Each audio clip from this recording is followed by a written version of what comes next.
어느 시골 동네에 사시던 켈리라는 여자분이 도시에 여행하시게 됐습니다. 처음으로.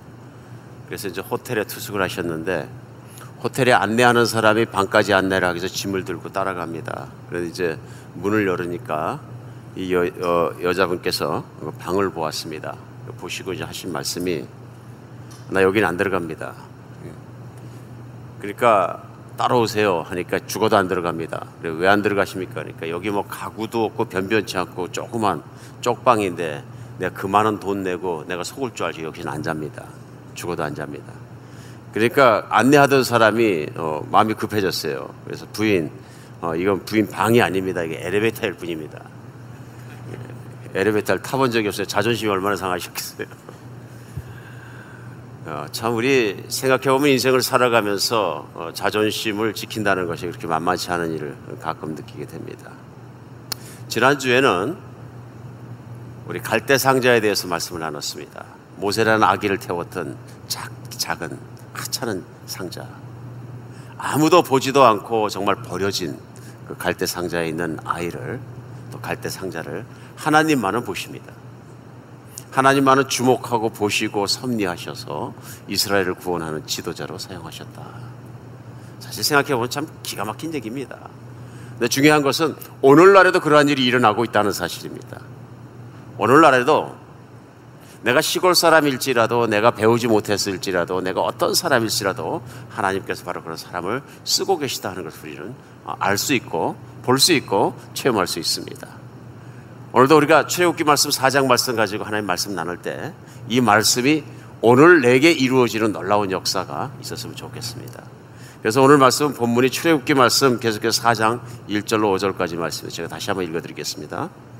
모세가 대답하여 이르되 그러나 그들이 나를 믿지 아니하며 내 말을 듣지 아니하고 이르기를 여호와께서 내게 나타나지 아니하셨다 하리이다.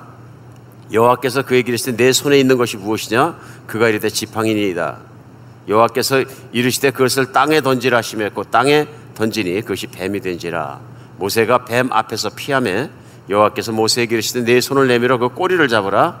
그가 손을 내밀어 그것을 잡으니 그의 손이 지팡이가 된지라. 이는 그들에게 그들의 조상 하나님 곧 아브라함의 하나님, 이삭의 하나님, 야곱의 하나님 여호와가 내게 나타난 줄을 믿게 하려고 함이라 하셨다. 오늘 본문 말씀입니다. 모세는 애굽에서 왕자가 되어서 비록 갈대 상자에서 흘러내려가다가 공주의 손을 건진받았지만 그 건진 사람의 손이 공주이기 때문에 공주의 가정에서 자라고 왕자가 되고 40살이 먹도록 성장하고 모든 것이 되도록 그 당시에 세계 최고의 학문을 다 배우고 무술을 배우고 말에 능했다. 사도행전은 그렇게 정합니다. 근데 그렇게 능한 사람이 이제 모든 능력을 가지고 이스라엘 백성의 도탄에 빠져 있는 걸 보고 구원하려고 튀어나왔다가 자기 오히려 구하러 나간 백성들이 자기를 인정하지 않는 모습을 보게 됩니다. 따르지 않는 것뿐만 아니라 자기를 신고할 것 같은 위기의식을 가지고 자기가 이집트 병사를 때려 죽인 일을 생각하면서 광야로 도망가죠. 광야에서 40년을 보냅니다. 광야에서 이방인 사람을 만나서 그 딸을 사랑하여서 결혼하고 아이를 낳고 평범한 가장이 돼서 특별히 자기의 양은 없고요. 장인 이들의 양을 치면서 목동으로 40년을 살아갑니다. 그러니까 광야에서 황금기라고 보통은 얘기하는 장년기와 모든 기간을 다 보내신 거예요. 그리고 이제 80살이 되었습니다. 노인이 된 거죠. 목동으로 보내버린 인생. 광야를 헤매면서 여기저기서 양이 많지 않았던 것 같아요. 제가 보기에는 몇 마리 안 되는 양을 가지고 인생을 걸었던 사람이 모세입니다. 그리고 노인이 되고 인생이 거의 끝났다고 생각할 무렵에 하나님께서 그에게 가시떨기 나무 가운데서 불꽃 가운데 나타나십니다. 그리고 놀라운 일이 일어납니다. 그것이 뭐냐면 모세에게 너는 가서 애굽에서 고생하고 있는 내 민족을 구출하라 말씀하십니다. 그러니까 40년 전에 생각하면 그게 바로 모세가 하고 싶었던 일이고 모세의 비전이고 꿈이고 인생을 걸고 싶었던 일입니다. 그러니까 그러면 그렇지 하나님께서 나를 밀어주시자고 펄떡 뛰어나갔을 텐데 광야에서 40년을 지내고 난 모세는 자꾸 하나님께 여쭙니다. 하나님 이름이 무엇입니까? 그런데요 만약에 갔는데 사람들이 또 안 따르면 어떡합니까? 심지어는 뭐라고 얘기하냐면요, 오늘 본문에 대한 그 다음에 이럴 때는 나는 말을 잘 못합니다. 사도행전에 분명히 얘기합니다. 모세는 모든 학문에 능통하고 말을 잘하는 자였다. 나는 말을 잘 못합니다. 입이 어눌해서 나는 가서 말하더라도 그들이 인정하지 않을 것입니다. 나는 지도자감이 못 됩니다 하고 말합니다. 우리 좋게 생각하면 모세가 40년 동안 사람 됐구나 이렇게 생각할 수 있습니다. 겸손해진 거죠. 그러니까 40년 전에 비하면 하나님께서 쓰실 만한 도구가 되기 위해서 하나님께만 의지하는 겸손한 도구가 되었다 얘기할 수 있습니다. 그런데 오늘 또 다른 면에서 우리가 생각해 보면 하나님은 이제 모세가 준비되었으면 쓰시겠다고 작정하셨는데 하나님을 전적으로 믿지 않는 모습을 또한 볼 수 있습니다. 그것이 뭐냐면 하나님을 겸손해서 전적으로 믿었다면 하나님께서 내가 너를 쓸 때가 됐다 그러면 할렐루야 하나님 고맙습니다 하고 나오는 게 맞는 거죠. 그게 겸손한 겁니다. 그렇죠? 하나님이 쓰실만 하니까 쓰시는 겁니다. 그 판단은 하나님이 하시는 겁니다. 근데 하나님이 쓰실만 해서 쓰실만한 시점에 지금은 내가 나와야 될 시간이다 하는데 아닙니다. 나는 못합니다. 뒤로 빼는 거. 그 다음부터는 겸손이 아닙니다. 이건 저항입니다. 오늘 본문 가운데 그렇게 몸부림치고 스트러글링하는 모세에게 하나님께서 하나하나 확신을 주시면서 그를 준비시키는 과정들이 나옵니다. 그러면서 말씀하시는 게 뭐냐면 내 손에 들고 있는 게 뭐냐, 이게 막대기입니다. 막대기를 던져봐라. 던지니까 뱀이 됩니다. 가서 꼬리를 잡아봐라. 뱀 꼬리를 잡으니까 다시 자기 지팡이가 됩니다. 놀라운 사건이죠. 이건 내가 하는 것이 아니라 내가 하는 것이다. 내가 평생을 40년간 들고 다니는 지팡이는 막대기, 그것도 바짝 마른 막대기에 지나지 않지만 네 손에 있을 때는 막대기지만 내 손에 붙잡히면 이게 기가 막힌 능력이 된다는 것을 실제 체험을 통해서 보여주시는 겁니다. 오늘 본문은 우리에게도 정말 그런 것 같습니다. 근데 문제는 오늘 본문 1절에 나오는 모세의 태도예요. 1절에 모세가 대답하여 이르되 그러나 그들이 나를 믿지 아니하며 내 말을 듣지 아니하고 이르기를 여호와께서 내게 나타나지 아니하셨다 할 것이다. 이게 현재까지 모세의 믿음입니다. 나는 하나님을 만났는데 가서 아무리 백성들에게 얘기해봤자 그 백성들이 얘기할 때 아니 우린 당신이 하나님 만난 거 안 믿는다 그럴 것이다. 그러니까 아직은 하나님의 손에 붙잡혀서 전적으로 쓰임받기에는 준비되지 않은 모습을 보입니다. 믿음이 없는 것입니다. 그러니까 하나님이 가라 하시면 하나님이 함께 가실 것이고 하나님이 그들을 믿을 수 있도록 그들의 마음을 변화시켜 주장하는데 하나님이시라는 믿음이 없는 겁니다. 이제는 우리는 모세의 모습을 볼 수 있습니다.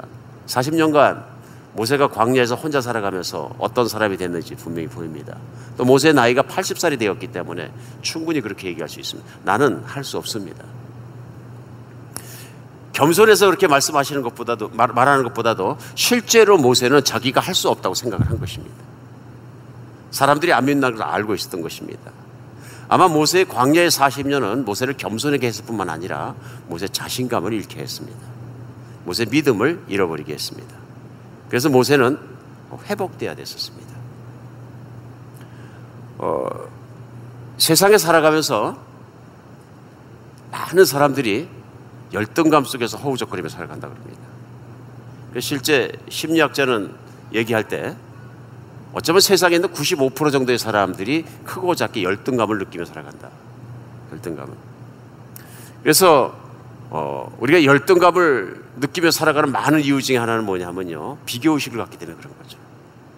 세상 어디를 둘러봐도 나보다 잘난 사람이 있고 세상 어디를 둘러봐도 나보다 공부 잘하는 사람이 있고 똑똑한 사람이 있고 뭐 그런 사람이 있는 거예요. 이제 그러다 보니까 알게 모르게 자꾸 열등감에 빠진다 이렇게들 얘기합니다. 그러면서 심리학자들은 대개 열등감을 가지고 있는 사람들의 태도가 한 4가지 정도는 특징적으로 드러난다 하고 얘기합니다.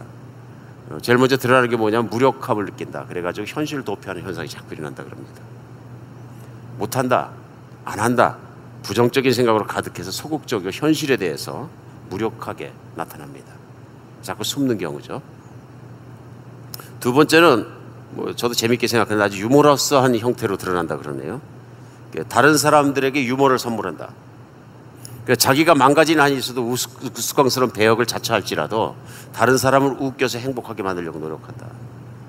근데 건강하게 이런 경우도 있지만 우울증이나 기타 그래서 또 자기가 또 어떤 열등감이 심해서 그런 경우도 있다. 자기가 망가지는 희생을 치르면서 사람들을 웃게 만들지만 웃는 그 사람들이 자기를 인정해 주기 바라는 강한 인정 욕구의 열등감을 드러낼 때도 있다. 그렇게 얘기하네요. 세 번째, 줏대 없는 모양으로 나타난다 그럽니다. 다른 사람들이 인정을 받기 위해서 열등감이 있기 때문에 누구 말이든 다 맞다 그런다. 여기 가도 맞다 그러고 여기 가도 맞다 그러고 다 맞다 그러고 왔다 갔다 하는, 이것도 열등감에서 나오는 한 형태다. 심리학자들이 그렇게 분석하고 얘기하는 것들입니다. 그리고 공격적인 유형도 있다 그럽니다. 이 사람들 열등감 때문에 내 마음에 안정감을 찾지 보니까 안정감을 찾기 위해서 걸핏하면 화를 내고 폭력을 휘두르고 작은 일로 특집을 잡아서 소동을 일으키려 하고요. 그러니까 막 울컥하고 막 계속하고 그냥 화를 내고 막 뒤집어엎고 하는 이유는 극심한 열등감에 시달릴 때 그런 모습이 나온다. 그리고 어떤 심리학자들은 나폴레옹은 키가 작아가지고 키가 작은 열등감 때문에 조롱을 많이 당했는데 어릴 때 그 조롱받은 데에 대한 그 어떤 분노나 이런 걸 가지고 결국 세계를 정복자가 됐다. 히틀러라는 사람 가정이 불우한 가정에서 태어났는데요. 아버지의 비현실적이고 그다음에 비굴한 모습을 보고 자라면서 또 불우한 가정에서 불화가 많은 가정에서 비관적인 삶을 자라면서 그것을 변신하기 위해서 자기가 그 보상을 받기 위해서 독재자가 되고 폭군이 되었다. 그래서 히브리인들을 막 잡아 죽였다. 얘기합니다. 이유가 되는 것 같습니다. 세상을 살아가면서 사실은 우리가 열등감을 겪을 수밖에 없는 환경이 훨씬 더 많습니다. 우리의 자존감을 높여주는 것보다는 뭐 지금도 그렇습니다만 과거에 우리 부모님들이 우리를 키우시면서 심하게 우리를 비교한 경우도 많습니다. 옆집에 있는 철수 좀 봐라. 특정인에 대한 얘기가 아닙니다. 또. 옆집에 있는 영희 좀 봐라. 얼마나 착한가. 걔 좀 봐라. 공부를 얼마나 잘하는지. 그 얘기 듣고 나면 공부에 대해서 입맛이 싹 사라져 버립니다. 그렇죠. 많은 사람들이 그렇게 할 뿐만 아니라 아이를 겸손하게 만들려고 그러셨는지 모르지만 아이들을 굉장히 평가절하해서 말씀하신 경우가 되게 많았어요. 어쩔 때는 자기 자식인데 불구하고 정말 어마어마할 정도로 그냥 깎아서 말씀하시는 경우도 많이 있었다. 이런 환경 속에서 살아가다 보니까 우리는 알게 모르게 열등감이 들어옵니다. 아, 나는 못났나 봐. 나는 잘 안 되나 봐.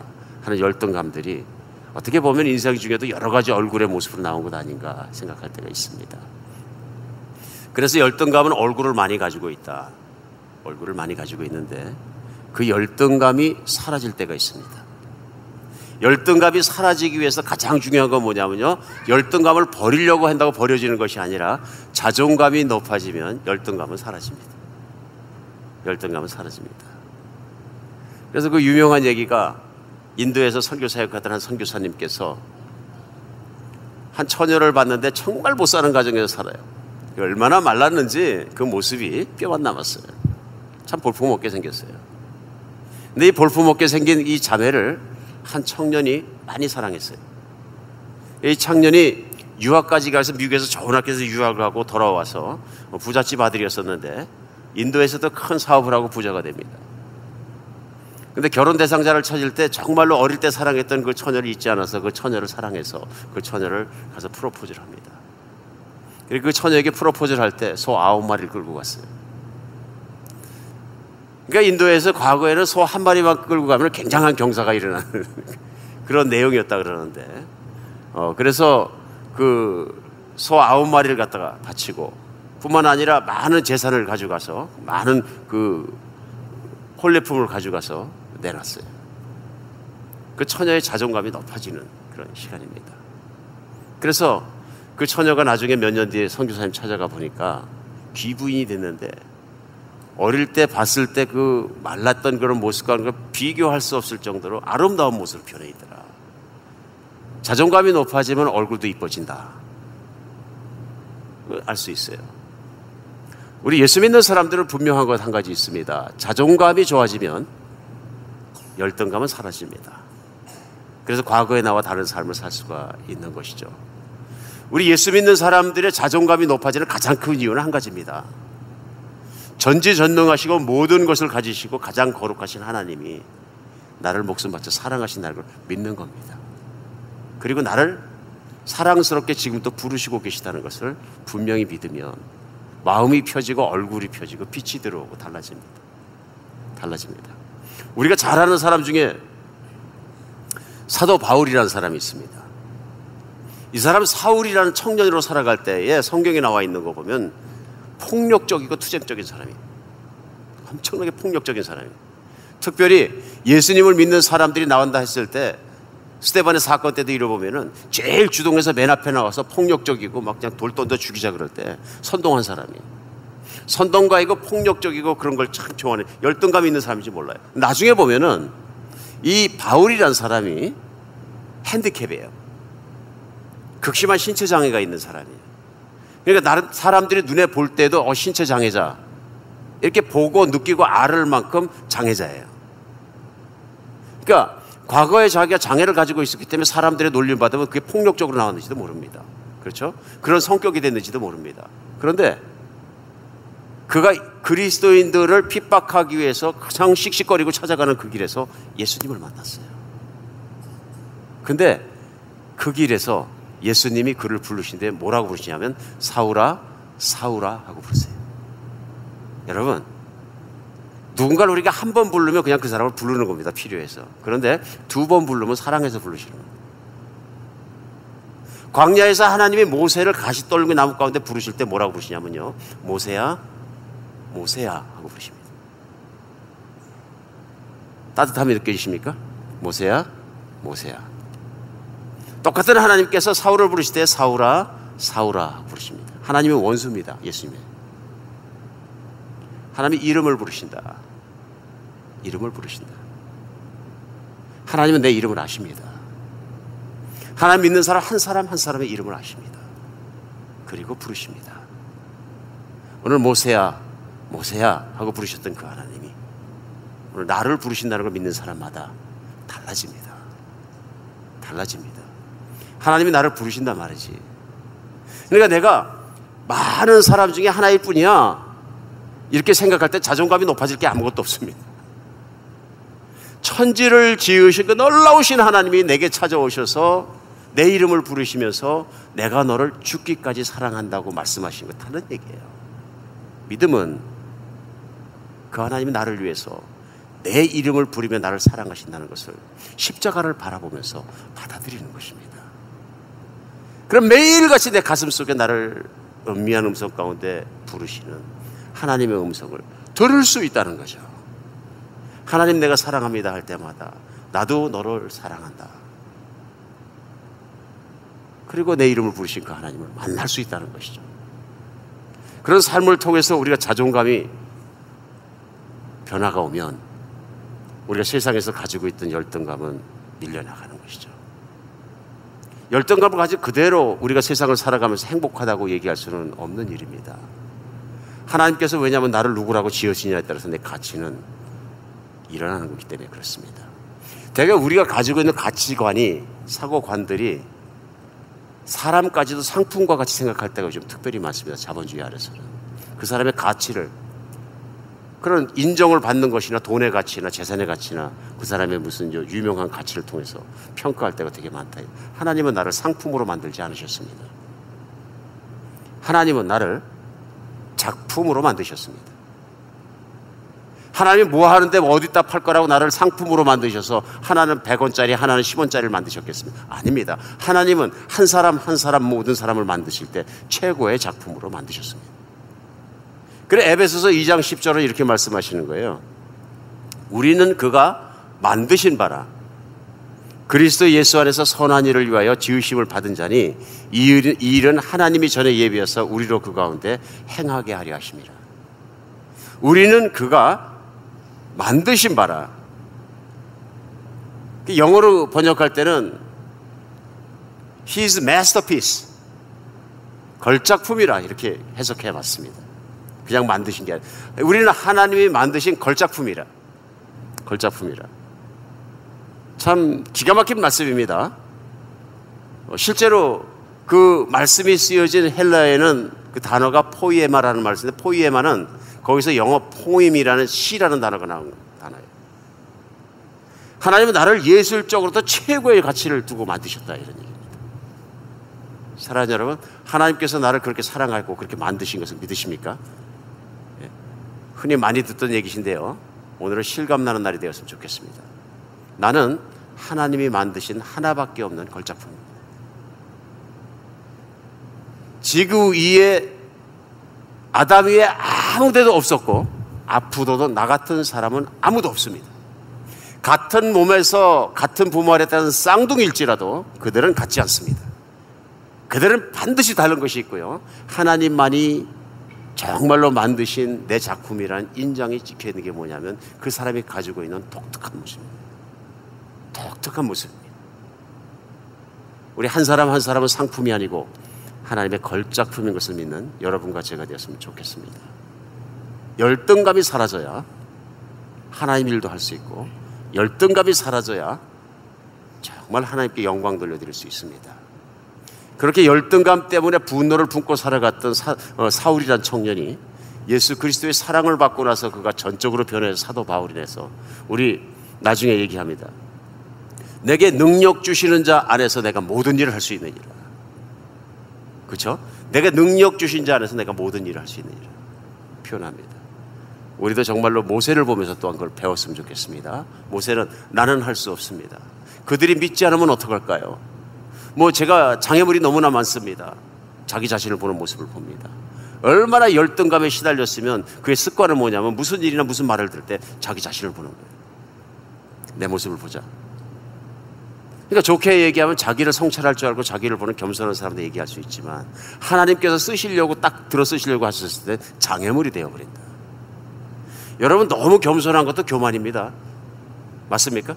하나님은 쓰시겠다는데 저는 능력이 없어 못합니다. 아니고요. 일단 해보셔야 하는 거죠. 그럼 하나님 붙잡아서 어떤 능력을 주실 건지는.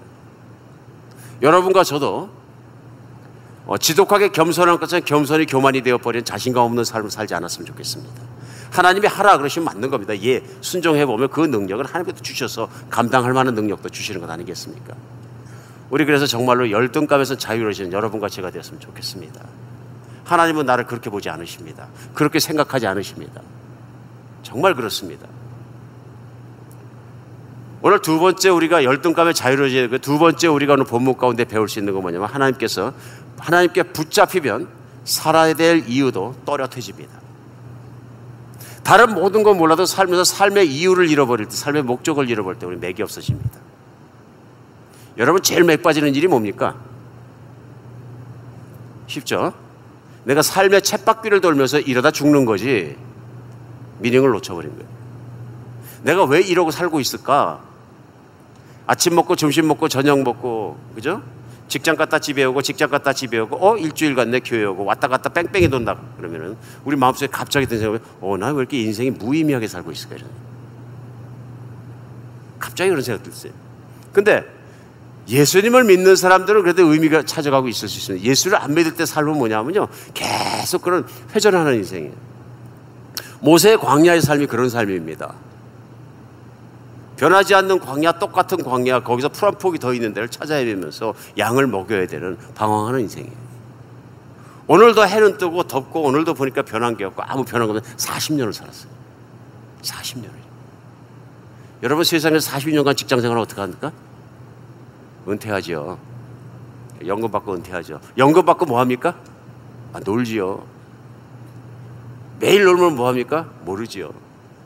우리가 은퇴하고서 부러워하는 삶 중에 하나가 뭐냐면은 뭐라 그러네 RV Recreational Vehicle이라고 소위 불러가지고 밥도 해먹고 그런 그 트레일러 있지 않습니까? 그 버스 같이 생겼대. 그 버스 사가지고 다니면서 놀지요. 제가 안식월 주셔가지고 휴가 때 파크에 한번 갔다가 그분들이 많이 계시는 걸 봤거든요. 근데 어떤 분은 한 40밖에 안 드셨어요. 근데 아침을 먹고 나서 이렇게 보니까 그분은 뭘 하나 그랬더니 앞에 있는 멋진 RV를 타신 분이 계셨어요. 이거 부럽더라고요. 너무 멋지 번쩍번쩍. 그러니까 집 큰 집 가진 분하고 RV 큰 거 가진 분하고 똑같더라고 보니까. 그래서 내가 물어봤어요. 얼마쯤 가냐 그러니까 16만 불 주고 샀대. 제가 놀래게 우리 집값보다 훨씬 비싼 거예요. 버스 한 대 값이에요. 나 깜짝 놀랐어요. 좋긴 좋더라고요. 좋긴 좋더라고요. 한번 들어가서 좀 봅시다 하고 싶은 마음이 있는데 부끄러워서 말을 못했습니다. 부끄러워서. 근데 중요한 거는 제가 어딜 나갔다 저녁 때 들어왔는데 아침에 나갈 때 그 자기 집 어닝 밑에 앉아 있었거든요. 책을 읽는 것도 아니고 아무것도 아니고 가만히 먼 산 보고 앉아 계셨거든요. 저녁 때 들어온데 똑같이 앉아 있는 거예요. 그 다음날도 보니까 아침부터 저녁 때까지 똑같이 앉아 있는 거예요. 전 그 형제님 뭐 하는 분인지 모르겠어요. 그게 만약에 그게 휴가라면 저거 그 휴가 은퇴 안 하고 싶습니다. No meaning. 아무리 놀아도 미닝이 없으면 인생은 아무것도 아니다, 그런 얘기입니다. No meaning. 오늘 예수님께서 모세에게 물어보시면 네 손에 들고 있는 것이 무엇이냐? 막대기입니다. 모세의 인생이에요. 모세의 인생이 40년을 그렇게 살고 나니까 아무 생기는 잃어버리고 안에서 생기 다 빠져버리고 마른 막대기 같이 돼버린 거예요. 저는 오늘 막대기입니다, 지팡이입니다 하는 그 답변이 이게 제 인생이 이렇습니다, 이런 얘기예요. 제 인생이 이렇습니다. 그렇죠? 죄에 찌들고 영적으로 메마르고 어디다 내놔도 귀하게 쓸만한 모습이 하나도 없고 뭐 그런 모습, 작대기 같은 모습, 마른 막대기 같은 모습, 그런 모습이죠. 하나님께서 모세를 만나셔서 하시는 일은 뭐냐면 그 막대기에 생기를 불어넣으십니다. 아마도 10년, 20년, 몇십 년간 끌고 다니면서 바짝 말라가지고 생기라고는 전혀 없는 흔해 빠진 나무 쪼가리입니다. 버리고 또 주워도 그뿐인 나무 쪼가리인데 늘 짚고 다니고 피곤할 땐 절뚝절뚝 짚고 가고 양들이 말 안 들을 땐 또 한 번씩 또 양을 끌고 한 데 쓰고 이랬던 작대기겠죠. 그런데 그 작대기가 오늘 하나님 만나니까 뱀으로 변했다 돌아왔다가 그 작대기가 하나님 만나는 거니까 놀라운 변화를 받아가지고 오늘 본문이 4장에서 뒤로 가면서 4장 20절에 보면 모세가 그 아내와 아들들을 나귀에 태우고 애굽으로 돌아가는데 모세가 하나님의 지팡이를 손에 잡았더라. 40년간 들고 다녔던 지팡이 막대기예요. 그런데 그 막대기가 이제 애굽으로 돌아갈 때는 하나님의 막대기가 되었다. 이 얘기는 뭐냐면요, 모세가 양을 칠 때 자기가 연약해서 그걸 쩔뚝거릴 때마다 짚고 다닐 때는 모세의 지팡이가 하나님의 지팡이로 바뀐 거예요. 하나님의 지팡이로. 놀라운 일이죠. 이게 무슨 얘기냐 하면은 모세의 인생이 바짝 말라 비틀어지는 인생이었는데 결국은 하나님 만나가지고 그 사명으로 채워지고 나니까 모세의 인생이 살아있는 인생이 돼서 하나님의 사람 모세가 되었다, 이런 얘기예요. 하나님의 사람. 그러면 달라진 게 뭐냐면요, 이제는 모세가 더 이상 무의미하고 건조한 인생을 사는 것이 아니라 하루하루를 카운트하는 놀라운 생명력 있는 활기 있는 인생을 살게 되었다. 그 이유가 뭡니까? 하나님이 나를 인정하시고 나에게 사명을 주셨다는 거예요. 하나님이 나를 진정으로 사랑하신다는 걸 내가 믿는 그날부터 나의 모든 열등감은 사라집니다. 하나님께서 내게 사명을 주셨다는 걸 내가 알고 그 사명을 쫓아 사는 순간부터 우리는 젊은이입니다. 나이가 아무리 젊을지라도 사명이 없는 인생은 이미 늙어버린 인생이고 무의미한 인생이고 말라버린 인생입니다. 마른 지팡이 같은 인생이죠. 2012년 3월 29일 CTS에서 내가 매일 기쁘게라는 방송에서 나와서 방송에서 간증으로 유명해진 목사님이 한 분 계십니다. 가까운데 플로리다 사시는 분인데 최 에스더라는 목사님인데요. 이분의 간증이 왜 유명하게 됐냐면 어린 시절이 그만큼 불우하셨어요. 어린 시절이. 아버님 어릴 때 돌아가시고 어머님이 키우셨는데 11살 때 어머니가 얼마나 세게 때리셨는지 고막을 터질 정도로 세게 때리셔서 그 다음에 결국은 엄마도 11살 때 집을 나가버리셔서 갈 곳 없는 11살 소녀가 돼버렸어요. 그래서 서울에 있는 오빠를 찾으려고 무작정 열차를 타고 올라갔는데 서울에서 김치 찾기죠. 못 찾습니다. 여기저기를 헤매다 너무 배고프니까 쓰레기 더미 속에 들어가서 쓰레기를 뒤져먹다가 쭈그리고 잠들었다 그래요. 그래서 어느 미용실 앞에 있는 쓰레기 더미에서 잠자고 있던 아이를 갖다가 너무 불쌍하니까 사람들이 거원에 갖다 줬어요. 거원에. 그래서 나이가 많아서 고아원에 들어오니까 또 여러 가지로 힘들었는데 일을 시키는데 식당 일을 시키니까 고아원. 일을 얼마나 빡세게 했는지 어릴 때 비참한 생각이 들어가지고 죽고 싶어서 뒷산에 올라가서 약을 먹고 쓰러졌어요. 약을 먹고 쓰러져 있는 아이를 경찰에 신고했고 경찰들이 또 병원에서 살려가지고 살게 됐어요. 고아원 나오고 나서 18살 때까지 한국에서 아주 비참한 인생을 살았다. 이런 말할 수 없는 인생을 살았다.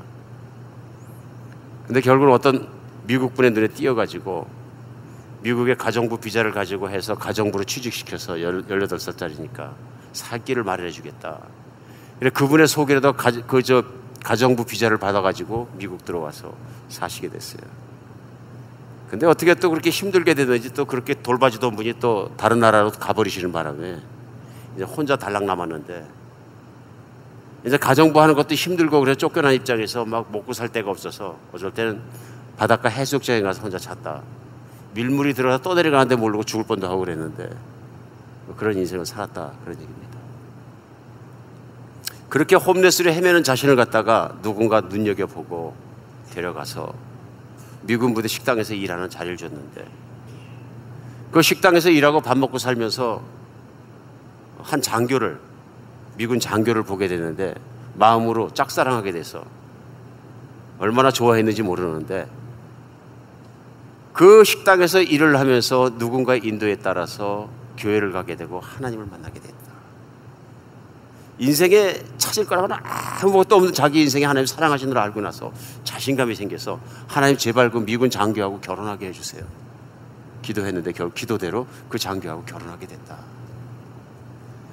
그러면서 이분의 인생이 갑자기 신데렐라가 돼서 하나님 자녀되고 장교하고 결혼하고 인생도 또 안정되고 부유해지고 이렇게 하면서 너무 감사해서 감사한 마음을 가지고 홈레스로 살았던 자신의 인생을 되돌아보면서 홈레스들을 돌보기 시작해서 결국은 홈레스의 엄마가 되고 많은 사람들이 알려져서 플로리다 그분이 사는 지역에서는 그분이 나타나면 마미하고 홈레스들이 다 뛰어온다.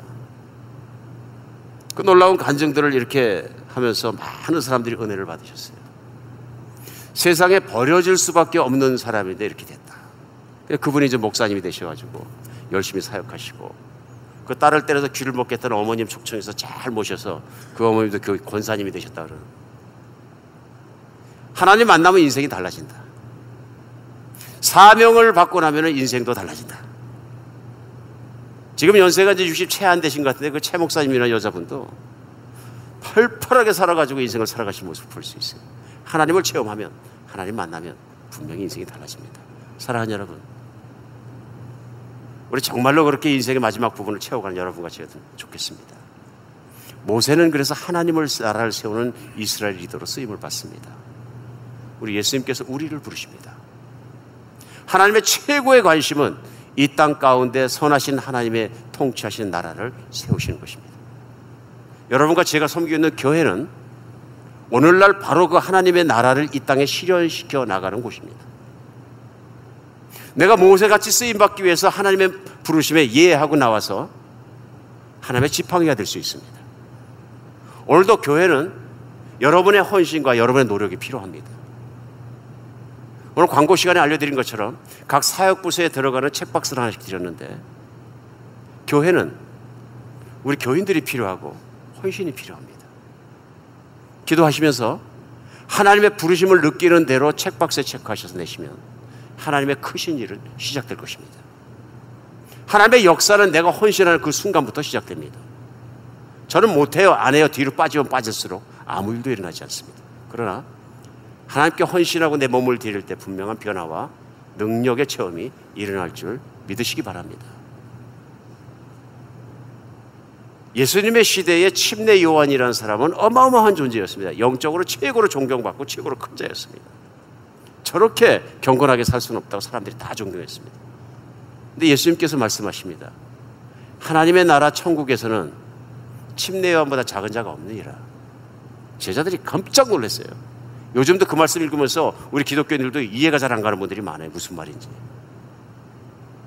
침례 요한은 예수 그리스도의 십자가도 성령의 능력도 진짜로 부활도 체험하지 못하고 그렇게 노력으로 그렇게 했지만은, 예수님의 십자가의 사랑을 알고 그 부활을 알고 그 능력을 받고 하나님의 나라를 아는 사람은 침례 요한보다 큰 일을 할 수 있고 더 많은 것을 한다는 것을 말씀하십니다. 예수님의 십자가를 우리에게 확연하게 말씀해 주고 있습니다. 나는 너를 목숨 바쳐 사랑한다. 그리고 그 하나님이 세상의 주인이십니다. 그분의 나라를 일으켜 갈 때, 교회를 세워나가실 때 우리가 작은 곳 하나에서 헌신하고 이랬다 할지라도 그것은 하늘나라에서 우리 주님께 가장 크게 웃으시게 기뻐하시게 만드는 길인 것을 믿으시기 바랍니다. 우리 주님의 나라를 그렇게 바라보면서 이제는 마른 막대기가 더 이상 아니고 나도 하나님의 막대기로 살고 싶습니다. 헌신하고 결단하고 주님을 섬기는 여러분과 제가 되었으면 좋겠습니다. 기도하겠습니다.